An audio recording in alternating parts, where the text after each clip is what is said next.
আসসালামু আলাইকুম ওরহমতুল্লাহি ওবরাকাতুহু। 1 মিনিট মাদ্রাসা ইউটিউব চ্যানেলে সম্মানিত দিনী ভাই বোনেরা, আমি আশা করি রব্বুল আলামিন আল্লাহ তাআলার অশেষ রহমতে আপনারা ভালো আছেন, সুস্থ আছেন। পবিত্র জিলকদ মাসের আজ হচ্ছে সোমবার। কষ্ট করে আসরের নামাজ আদায় করার পর থেকে মাগরিবের আগ পর্যন্ত একটি ছোট্ট দোয়া মাত্র 11 বার পড়বেন। মনের মধ্যে বিশ্বাস নিয়ে রব্বুল আলামিন চাহে তো সঙ্গে সঙ্গে আপনার মনের নেক আশাগুলো ইনশাআল্লাহ পূরণ হওয়ার সুসংবাদ পাবেন। মনের মধ্যে বিশ্বাস নিয়ে নিয়ত করে ভিডিওটি সম্পূর্ণ দেখুন। রাসূল পাক সাল্লাল্লাহু আলাইহি ওয়াসাল্লাম যেসব নফল ইবাদত করতেন তার মধ্যে অন্যতম হলো সপ্তাহের 2 দিন অর্থাৎ সোমবার ও বৃহস্পতিবারের রোজা। এই 2 দিনের রোজা সম্পর্কে হযরত আবু কাতাদা আনসারী রাদিয়াল্লাহু তাআলা আনহু থেকে বর্ণিত হয়েছে, রাসূল পাক সাল্লাল্লাহু আলাইহি ওয়াসাল্লামকে সোমবার দিনের রোজা রাখার কারণ জিজ্ঞাসা করলে তিনি বলেন, এই দিন আমি জন্ম নিয়েছি আর এই দিনই আমার উপর কোরআন নাজিল হয়েছে, তাই এই দিন আমি রোজা রাখি। এটি মুসলিম শরীফের সহিহ একটি হাদিস। এছাড়াও হযরত আবু হুরায়রা রাদিয়াল্লাহু তাআলা আনহু থেকেও বর্ণিত হয়েছে, হাদিস আল্লাহ রাসূল সাল্লাল্লাহু আলাইহি ওয়াসাল্লাম বলেন, সোমবার ও বৃহস্পতিবার আল্লাহ তাআলার কাছে আমল উপস্থাপন করা হয়, তাই রোজা থাকা অবস্থায় আমার আমল উপস্থাপন করা হোক, এটা আমি পছন্দ করি। এটি তিরমিজি শরীফ এবং সুনানে নাসাই শরীফের একটি হাদিস। রাবিয়া ইবনুল গাজ রাহমাতুল্লাহি আলাইহি থেকেও বর্ণিত আছে, তিনি আয়েশা রাদিয়াল্লাহু তাআলা আনহা এর কাছে আল্লাহ রাসূল সাল্লাল্লাহু আলাইহি ওয়াসাল্লামের রোজা রাখার ব্যাপারে জিজ্ঞাসা করেন। তখন তিনি জবাবে বলেন, রাসূল পাক সাল্লাল্লাহু আলাইহি ওয়াসাল্লাম সোমবার ও বৃহস্পতিবারের রোজা রাখার ব্যাপারে খুবই মনোযোগী ছিলেন। এটি ইবনে হিব্বান এবং ইবনে মাজার একটি হাদিস। তাহলে বোঝা যাচ্ছে যে এই হাদিসগুলো থেকে যে নবী করিম সাল্লাল্লাহু আলাইহি ওয়াসাল্লাম সোমবার তার জন্মদিন হওয়ার কারণে যেমন রোজা রেখেছেন, তেমনি এই দিনের অর্থাৎ এই দিনটির মর্যাদার কারণেও তিনি রোজা রেখেছেন। কারণ এই দিনে আল্লাহ রব্বুল আলামিন আল্লাহ তাআলার উপর ওহী নাজিল করেছিলেন। এই দিনে তার আমলনামা আল্লাহ তাআলার কাছে পেশ করাও হয়েছিল। তাই রোজা অবস্থায় নবী করিম সাল্লাল্লাহু আলাইহি ওয়াসাল্লামের আমলনামা যাতে করে আল্লাহ তাআলার সামনে উপস্থাপন করা হয়, এটাই তিনি চাইতেন।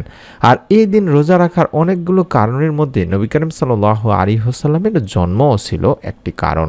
তাই আমরা মাঝে মধ্যে চেষ্টা করব তিনি ভাই বোনেরা যে এই দিনে রোজা রেখে আল্লাহ তাআলার বেশি বেশি করে শুকরিয়া আদায় করা এবং আল্লাহ তাআলার উপর বেশি বেশি করে আমাদের বিশ্বাস রেখে নবী সাল্লাল্লাহু আলাইহি ওয়াসাল্লামের উপর দরুদ পাঠপূর্বক মনের নেক আশা পূরণের পরীক্ষিত প্রমাণিত অত্যন্ত গুরুত্বপূর্ণ একটি দোয়া আসর থেকে শুরু করে মাগরিবের আগ পর্যন্ত বেশি বেশি পড়ার চেষ্টা করব। যেটা বললাম যে দরুদ অত্যন্ত গুরুত্বপূর্ণ একটি আমল, আপনার দোয়া কবুলই হবে না যদি দরুদ না পড়েন। হযরত ফাজালা ইবনে উবাইদ রাদিয়াল্লাহু তাআলা আনহু থেকে একটা হাদিস আছে, যেখানে আল্লাহ রাসূল সাল্লাল্লাহু আলাইহি ওয়াসাল্লাম এক লোককে নামাজে দোয়া করতে শুনলেন, কিন্তু তাতে সেই ব্যক্তিটি আল্লাহ তাআলার প্রশংসা করলেন না এবং রাসূল সাল্লাল্লাহু আলাইহি ওয়াসাল্লামের উপর দরুদও পড়লেন না। এটা দেখে রাসূল পাক সাল্লাল্লাহু আলাইহি সাল্লাম তখন বললেন, লোকটি তাড়াহুড়া করলো। অতঃপর তিনি তাকে বা ওই উপস্থিত লোকদেরকে ডাকলেন বা বললেন তাদেরকে যে যখন তোমাদের কেউ নামাজ আদায় করবে বা নামাজের দোয়া করবে, তখন সে যেন প্রথমেই তার মহান প্রভুর প্রশংসা ও গুণগান করে। অতঃপর নবী করিম সাল্লাল্লাহু আলাইহি ওয়াসাল্লামের উপর দরুদ পেশ করে তারপরে যা ইচ্ছা তা সে চায় বা দোয়া করে। এটি আবু দাউদ তিরমিজি শরীফের একটি হাদিস। তাহলে বুঝতে পারছেন যে দরুদবিহীন দোয়া আল্লাহ তাআলার কাছে পৌঁছাবে না। তাই দোয়ার সময় অবশ্যই আল্লাহর প্রশংসার পাশাপাশি রাসূলুল্লাহ সাল্লাল্লাহু আলাইহি ওয়াসাল্লামের প্রতি দরুদ পড়তে হবে দিনী ভাই বোনেরা। হাদিসটি হযরত আনাস রাদিয়াল্লাহু তাআলা আনহু বর্ণনা করেছেন। আল্লাহ রাসূল সাল্লাল্লাহু আলাইহি ওয়াসাল্লাম বলেছেন, যতক্ষণ রাসূল পাক সাল্লাল্লাহু আলাইহি ওয়াসাল্লামের উপর দরুদ পড়া হবে না, ততক্ষণ সেই দোয়া বাধাগ্রস্ত অবস্থায় থাকবে, অর্থাৎ এ দোয়া আল্লাহ পাকের কাছে পৌঁছাবেই না, এ দোয়া কবুলও হবে না। তাই আমাদের উচিত হবে দিনী ভাই বোনেরা যে দোয়ার শুরুতে আল্লাহর প্রশংসা দিয়ে দোয়া শুরু করা এবং বিশ্বনবী সাল্লাল্লাহু আলাইহি ওয়াসাল্লামের উপর দরুদ পাঠপূর্বক দোয়া শেষ করা। তেমনি আমরা চাইলে দরুদে ইব্রাহিমটি আগে 11 বার পড়ে নিতে পারি আসরের নামাজ আদায় করার পরে। অন্তত আপনি যদি দরুদে ইব্রাহিম নাও পড়তে চান তাহলে আল্লাহুম্মা সাল্লি আলা মুহাম্মাদিন ওয়া আলা আলি মুহাম্মাদ, আল্লাহুম্মা সাল্লি আলা মুহাম্মাদিন ওয়া আলা আলি মুহাম্মাদ, আল্লাহুম্মা সাল্লি আলা মুহাম্মাদিন ওয়া আলা আলি মুহাম্মাদ, এভাবে এতটুকু হলেও এই ছোট্ট দরুদটি 11 বার আগে পড়বেন। তারপরে মনের একান্ত আশা পূরণের জন্য যে আমলটি শিখিয়ে দিচ্ছি এই আমলটি করবেন। এটি আমরা অনেকেই চেষ্টা করে থাকি, বিভিন্ন আমল করে থাকি, জীবনের ইচ্ছা পূরণের জন্য বিভিন্ন মাধ্যম গ্রহণ করে থাকি। আপনি যদি মনের মধ্যে শতভাগ বিশ্বাস নিয়ে এই আমলটি করেন, রব্বুল আলামিন আপনাকে নিরাশ করবেন না ইনশাল্লাহ। রাসূলুল্লাহ সাল্লাল্লাহু আলাইহি ওয়াসাল্লাম ইসমে আজম সম্পর্কে কিছু বিশেষ বাক্যের দিক নির্দেশনা দিয়েছেন, আর তা হলো হযরত আব্দুল্লাহ ইবনুল উবাইদ আল আসলামী রাদিয়াল্লাহু তাআলা আনহু তার বাবা থেকে বর্ণনা করেছেন, আল্লাহ রাসূল সাল্লাল্লাহু আলাইহি ওয়াসাল্লাম এক ব্যক্তিকে তার দোয়া এভাবে বলতে শুনলেন। তিনি এইভাবে দোয়া করলেন যে, আল্লাহুম্মা ইন্নী আসআলুকা বিআন্নী আশহাদু আন্নাকা আনতাল্লাহু লা ইলাহা ইল্লা আনতাল আহাদুস সামাদুল্লাযী লাম ইয়ালিদ ওয়া লাম ইউলাদ ওয়া লাম ইয়াকুল লাহু কুফুয়ান আহাদ। অর্থাৎ এই দোয়াটি তিনি যখন শুনলেন সেই ব্যক্তিটির দোয়া করায়, তখন বিশ্বনবী সাল্লাল্লাহু আলাইহি ওয়াসাল্লাম সেই বর্ণনাকারী বললেন যে, বিশ্বনবী সাল্লাল্লাহু আলাইহি ওয়াসাল্লাম ওই ব্যক্তির মুখে এই বাক্যগুলো বা দোয়াটির কথা শুনে তখন বললেন, সেই মহান সত্তার শপথ বা কসম যার হাতে আমার জীবন, নিঃসন্দেহে এই লোক আল্লাহ তাআলার মহান নামের অর্থাৎ ইসমে আজমের নামের ওসিলায় আল্লাহ তাআলার কাছে প্রার্থনা করেছে।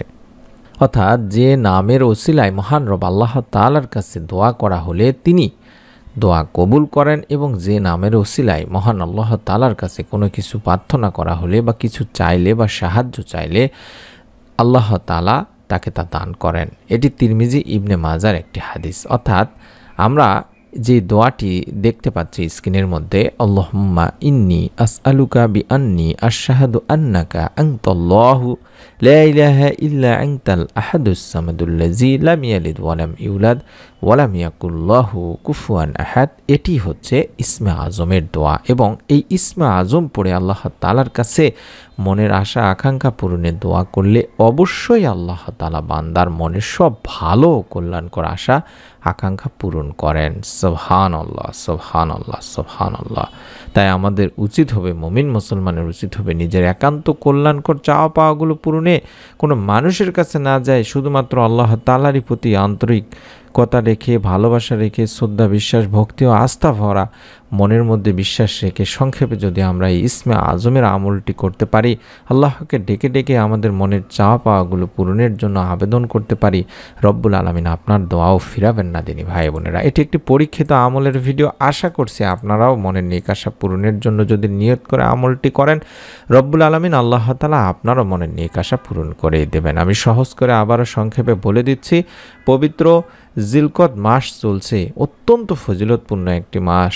এই মাসে বেশি বেশি নফল ইবাদত করার কথা বলা হয়েছে দিনী ভাই বোনেরা। যদি সম্ভব হয় সোমবার একটি রোজা রেখে, আপনারা কোনো এক সোমবারের রোজা রেখে আসরের নামাজ আদায় করবেন, তারপরে কয়েকবার দরুদ পড়ে নেবেন, অন্তত 11 বার। যে ছোট্ট দরুদটি দেখাচ্ছি, এই দরুদটি আগে 11 বার পড়ে নেবেন।